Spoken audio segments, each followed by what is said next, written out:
व्यवस्था बनाना चाहिए कि नहीं बनाना चाहिए?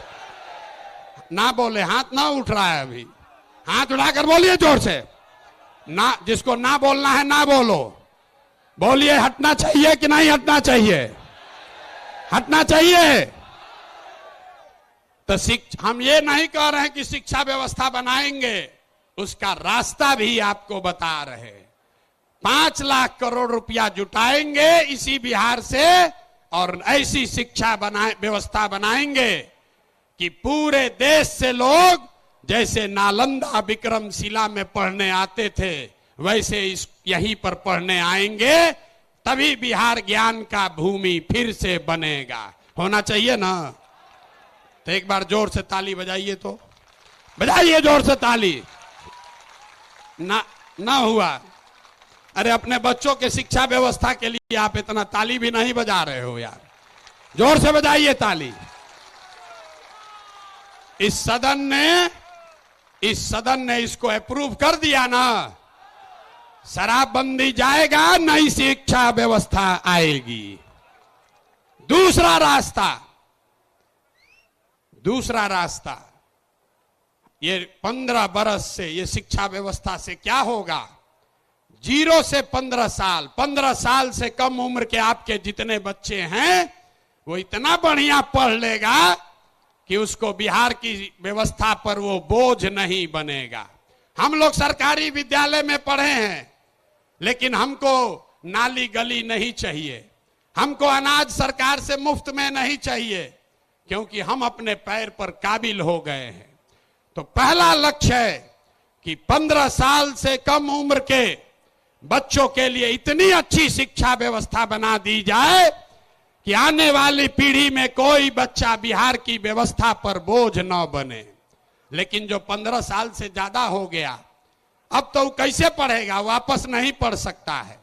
तो उसके लिए जन सुराज का दूसरा सूत्र है, 15 साल से 50 साल के उम्र तक के लोगों को जो फिर से वापस जाकर पढ़ाई नहीं कर सकता है, उसके लिए जन सुराज का मंत्र है, हर हाथ में उसको सरकारी नौकरी मिले या न मिले।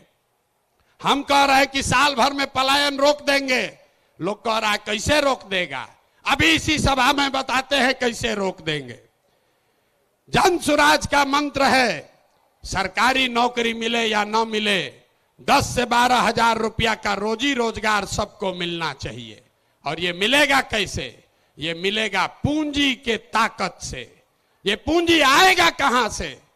हम मन से कह रहे हैं, हमको विशेष राज्य का दर्जा नहीं चाहिए, हम लोग भिखारी नहीं हैं।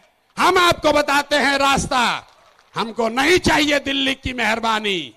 बिहार के लोगों में, आपके बाजुओं में, हम लोग के दिमाग में सरस्वती की इतनी कृपा है कि हम लोग अपना रास्ता खुद बनाएंगे। वो लोग हमको क्या देगा? बिहार से हम लोग उनकी मदद करेंगे। तो रास्ता आपको बताते हैं।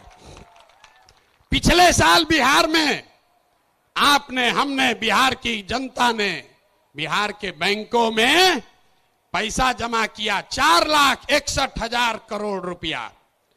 हमने मिलकर कितना पैसा जमा किया? 4,61,000 करोड़। और बैंकों ने हमको ऋण कितना दिया, लोन कितना दिया? 1,61,000 करोड़। बाकी 3 लाख करोड़ रुपया कहां गया? ये कोई चर्चा नहीं कर रहा है। हम आपको बताते हैं कहां गया।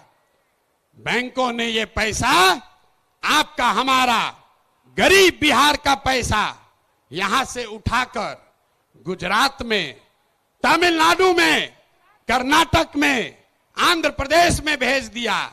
रिजर्व बैंक का आंकड़ा है, वो कहता है कि बिहार में अगर 100 रुपया लोग जमा करते हैं बैंक में, तो बैंक वाला 40 रुपया वापस लोन देता है। और गुजरात में अगर गुजराती 100 रुपया बैंक में जमा करता है तो उसको 90 रुपया वापस लोन मिलता है। तो अगर बिहार में बैंकों में जो पैसा हम लोग जमा कर रहे हैं लोन के तौर पर, 70% पैसा भी अगर वापस मिलने लगे, जो देश का विधान है, बैंकों को 70% पैसा वापस देना ही देना है, ताकि आप मोटरसाइकिल खरीद सकें, घर बना सकें, बिजनेस कर सकें, खेती कर सकें। लेकिन बिहार में बैंक दे रहा है 40 पैसा।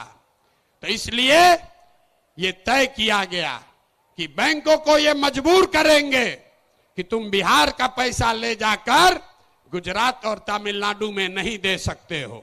इसका फायदा क्या होगा?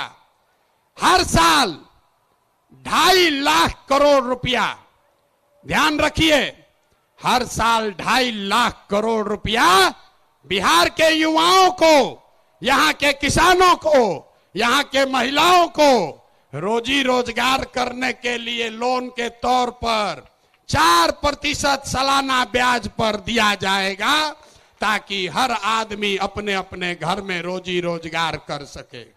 अब आप बताइए कि ये होना चाहिए कि नहीं होना चाहिए? हाथ उठाकर जोर से बताइए, इतने जोर से बोलिएगा, होना चाहिए कि नहीं होना चाहिए? हम लोग का रुपया गुजरात के आदमी को मिलना चाहिए, कर्नाटक के आदमी को मिलना चाहिए कि बिहार के लड़कों को मिलना चाहिए? जोर से बोलिए। जब हम लोग गुलाम थे तो क्या होता था? कपास का खेती हुआ बिहार में, फैक्ट्री है इंग्लैंड में, वहां फैक्ट्री में कपड़ा बना और वापस आकर फिर इसी देश में बिकता था। इसी के खिलाफ गांधी जी ने आंदोलन शुरू किया था। तो ये जन सुराज का आंदोलन है कि हमारा पैसा, बिहार के लोगों का पैसा, हमको बाहर का पैसा नहीं चाहिए, लेकिन कम से कम जो हम लोगों का पैसा है वो तो हम लोग को मिलना ही चाहिए। मिलना चाहिए ना भाई, मिलना चाहिए ना। तो 2.5 लाख करोड़ रुपया अगर सीडी रेशियो को, क्रेडिट डिपॉजिट रेशियो को सुधार दिया जाए तो बिहार के महिलाओं को, युवाओं को 2.5 लाख करोड़ रुपया अलग से हर साल मिलने लगेगा। और तीसरा संकल्प, तीसरा रास्ता, बिहार में जितना बुजुर्ग आदमी है अब वो न पढ़ सकता है न रोजी रोजगार कर सकता है। तो जन सुराज का संकल्प है कि 60 वर्ष से ज्यादा उम्र के हर महिला पुरुष को कम से कम 2,000 रुपया महीना पेंशन जरूर दिया जाए, ताकि कोई भी हम लोग का माँ बाप, चचा भैया, कोई गरीब आदमी कम से कम इज्जत से जरूर रह सके। आइए पूरा, अगर बिहार के सारे बुजुर्गों को ये याद रखिए, ये प्रशांत किशोर का जुबान है, अगर कह रहे कि मिलेगा तो इसका पूरा गुणा गणित किए हैं। अगर बिहार में 60 वर्ष से ज्यादा उम्र के हर महिला पुरुष को 2,000 रुपया देना है तो हर साल करीब करीब 6,000 करोड़ रुपया सालाना लगेगा। बिहार सरकार का बजट है 2.5 लाख करोड़ रुपया, तो 2.5 लाख करोड़ रुपया में से 6,000 करोड़ रुपया आपके हमारे बुजुर्गों के लिए खर्चा होना चाहिए कि नहीं होना चाहिए? ना हाथ उठाकर बताओ यार, मुंह से बताओगे तो नहीं। होना चाहिए, होना चाहिए। तो ये तीनों स्कीम पास कर दिए ना, तीनों स्कीम पास कर रहे हैं ना, ये तीनों स्कीम पास हुआ ना, तो बच्चे का जीवन सुधरा पढ़ाई से, युवाओं का जीवन सुधरा पूंजी से, बूढ़ों का जिंदगी सुधरा 2,000 रुपया पेंशन से, बच गए हमारी महिलाएं और किसान। यहां का किसान बहुत परेशान है। और नीतीश कुमार आजकल एक नया रोग छोड़े हैं, सर्वे करा रहे हैं, घर घर में गोली चलवा देगा, भाई बहन, चचा भतीजा, बाबूजी भैया सब में मारा मारी करवा दिया है। कराया है कि नहीं कराया है? अपना खतियान निकालने के लिए लोगों को 2-2, 4-4 हजार रुपया घूस देना पड़ रहा है। और एक सीओ और DCLR यहां पर 1 महीना में जब से सर्वे शुरू हुआ है, हमको गांव गांव में लोग बता रहे हैं 50 लाख से 1 करोड़ रुपया लोगों से वसूली हो गया। हुआ है कि नहीं हुआ है? जरा बताइए तो, हुआ है कि नहीं हुआ है?